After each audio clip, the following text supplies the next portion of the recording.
ప్రభువైన యేసుక్రీస్తు నామములో మీ అందరికీ ఈ కార్యక్రమాలు వీక్షిస్తున్న ప్రతి ఒక్కరికి హృదయపూర్వకమైన వందనాలు. పరిశుద్ధ గ్రంథములో నుంచి లూకాసు వార్త 22వ అధ్యాయము 36వ వచనం చివరి మాట మనం చూస్తే, అందుకైన ఇప్పుడైతే సంచగలిగిన వాడు సంచయు పోవలను, కత్తి లేనివాడు తన బట్టనమ్మి కత్తి కొనుక్కొనవలను. ఈరోజు వాక్యం ఇక్కడ మనం గమనించినట్లయితే, కత్తి లేనివాడు తన కత్తిని కొనుక్కో విషయంలో అవసరమైతే బట్టనమ్మి కత్తిని కొనుక్కొనవలను. ప్రభువు చెప్తున్నటువంటి మాటలో కత్తి కొనుక్కుంటాం ఏంటి? యేసు ప్రభు వారే గెత్సెమనే తోటలో ఆయన్ని ఆ రాత్రి సమీపంలో ఆయన పట్టుకొనటానికి వచ్చినప్పుడు పేతురు బొడ్లో నుంచి కత్తి తీసి చెవును నరికినప్పుడు ప్రభు చెప్తున్నారు కదా, కత్తి లోపల పెట్టు, కత్తి పడే. కత్తి పట్టుకున్నవాడు కత్తితోనే మరణిస్తాడు. మరి ఇక్కడ కత్తిని కొనుక్కోమని చెప్తున్నారు. చాలా జాగ్రత్త. అవసరమైతే పై వస్త్రములను అమ్మివేసి కత్తిని కొనుక్కో. దీనికి కారణము ఏమై ఉన్నది అనేది మనం చూస్తే, వాక్యాన్ని మనం ఆధారంగా చేసుకుందాం. ఎఫెసీయులకు రాసిన పత్రిక 6వ అధ్యాయము 17వ వచనం చూద్దాం. మరియు రక్షణ అనేటువంటి స్థిరస్థానమును దేవుని వాక్యమని ఆత్మ ఖడ్గమును ధరించుకొనండి. ఇది ఈ కత్తికి సూచన ఏంటంటే ఆత్మ సంబంధమైన ఖడ్గము. ఆత్మ సంబంధమైన ఖడ్గమును మీరు కొనుక్కోవాలి. వాక్యము రెండంచులు వాడుగల ఖడ్గం. వాక్యము వాడుగల ఖడ్గం. వాక్యమును ఖడ్గముతో పోల్చారు. రక్షణ అనేటువంటి శిరస్థానమును ధరించుకొని దేవుని వాక్యమనే ఆత్మ సంబంధమైన ఖడ్గము ధరించుకొని ఉండండి. వాటిని కొనుక్కోవాలి. అంటే వాక్యమును మనము కొనుక్కోవాలి. వాక్యమును మనము కొనుక్కునే వారమై ఉండాలి. వాక్యమును మనం కొనుక్కొని ఆ వాక్యమును బట్టే మనము దేవునితో నిబంధన కలిగి మనం నడుచుకోవాలి. అవసరమైతే పై వస్త్రములను అమ్ముకొని వాక్యమును కొనుక్కో. వాక్యమును కొనుక్కో.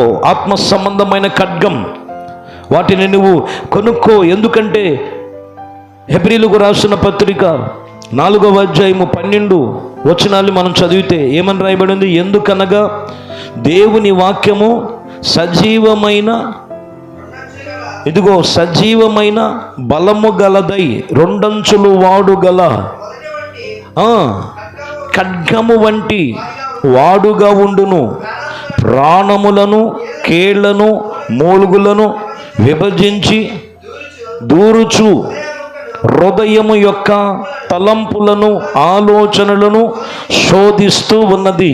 ఇక్కడ మనం గమనిస్తే రెండంచులు వాడుగల ఖడ్గం.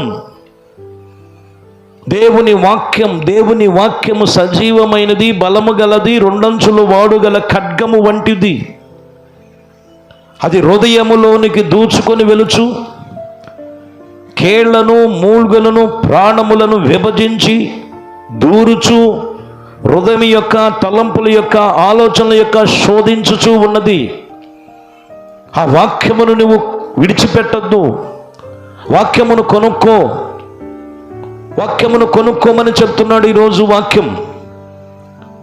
ఈరోజు దేవుని వాక్యమును నువ్వు కొనుక్కో. దేవుని వాక్యమును నువ్వు కొనిపెట్టుకో. రెండంచుల వాడు గల ఖడ్గము.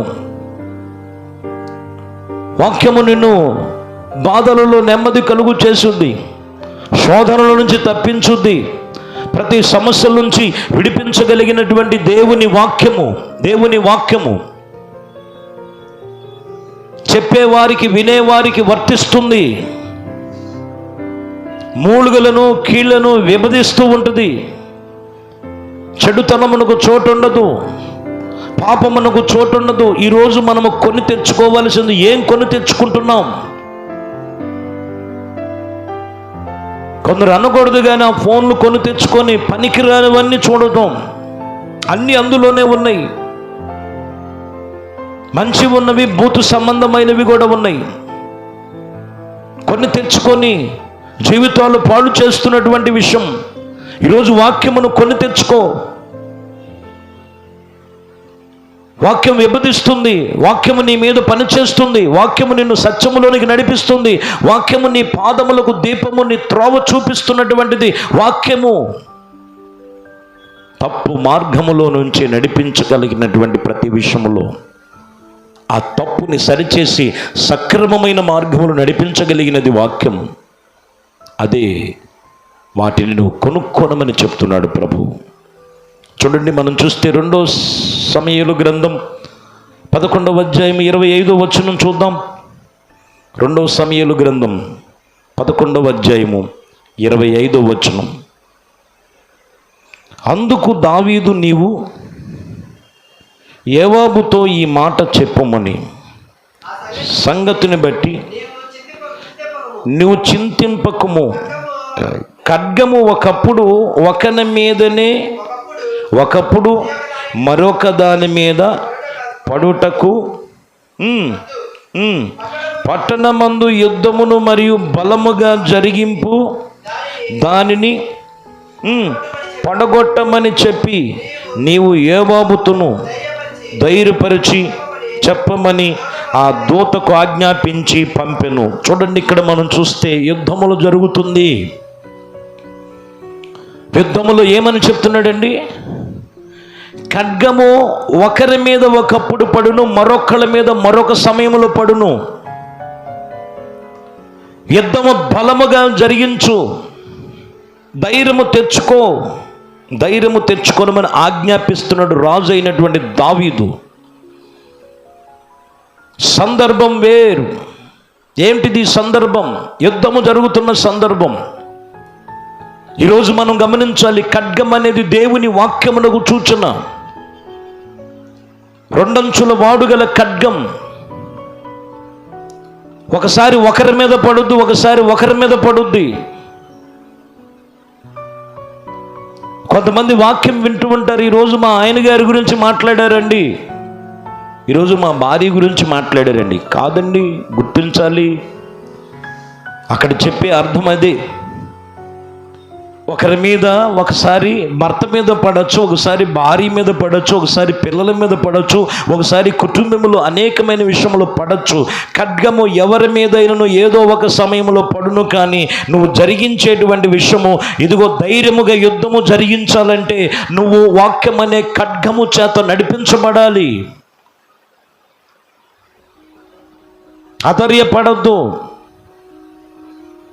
వాక్యముని ఎదుటి వచ్చినప్పుడు బలహీనతలు సరిచేసుకో, లేకపోతే వారి మీద పడుద్ది.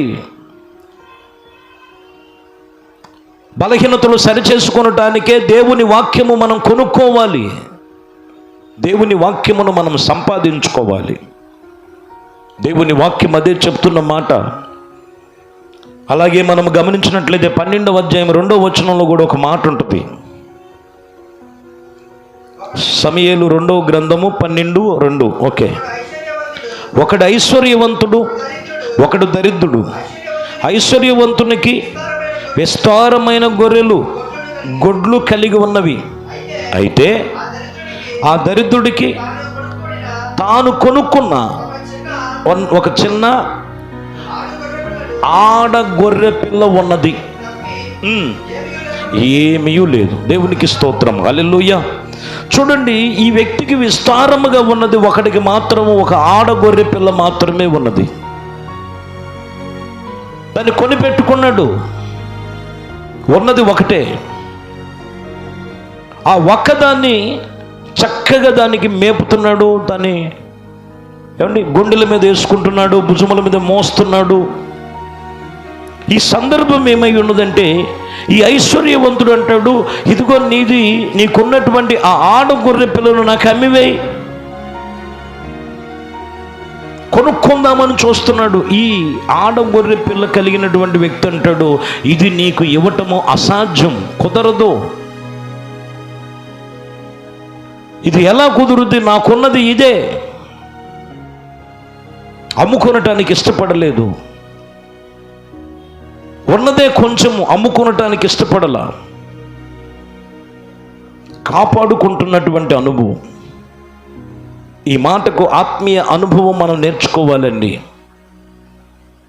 కొందరు వాక్యమైనటువంటి దేవునితో నిబంధన కలిగి, కొందరు వారికి ఇచ్చినటువంటి తలంపులు అమ్ముకొని, వారికి ఇచ్చిన ఆత్మీయతను అమ్ముకొని, సత్యమునకు వేరుగా దేవుని వాక్యానికి విరోధముగా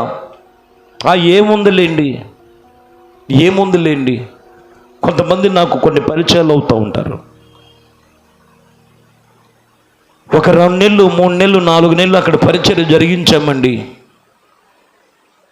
అక్కడ మందిరం పెట్టాం, ప్రార్థన చేసాం. ఏదో ఒక ఇంట్లో అయిపోయింది. ఇంకా 3 నెలలు 4 నెలలు తర్వాత,